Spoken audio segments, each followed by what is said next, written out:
Today's boilers, as they have been since their origin, involve the complex production and manipulation of steam.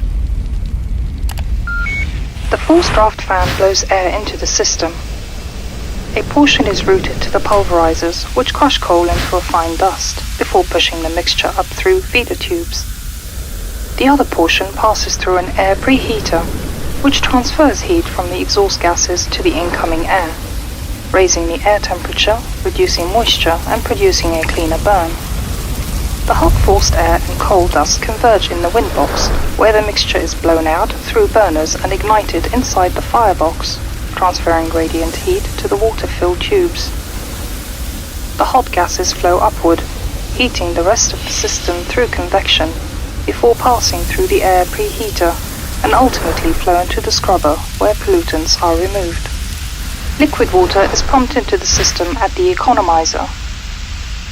Gradually, it's heated to base temperature before gathering at the steam drum, the system's main distribution hub for circulating water and steam through the boiler.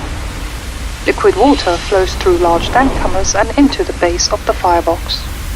A network of 2-inch tubes line the firebox walls, and burners force-feed a continuous supply of combustible fuel into the ultra-hot firebox.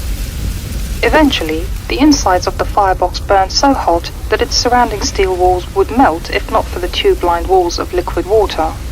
At the point in the cycle when the liquid water turns to steam, the steam separates and collects at the top of the steam drum. Because this saturated steam still contains small amounts of liquid water that would cause corrosive damage to the turbine, the saturated steam is routed back into the firebox and through superheats to burn off all but the smallest traces of liquid water. This dry, superheated steam then exits the boiler, passing through a steam locker and ultimately providing power to the spinning turbine, which generates electricity.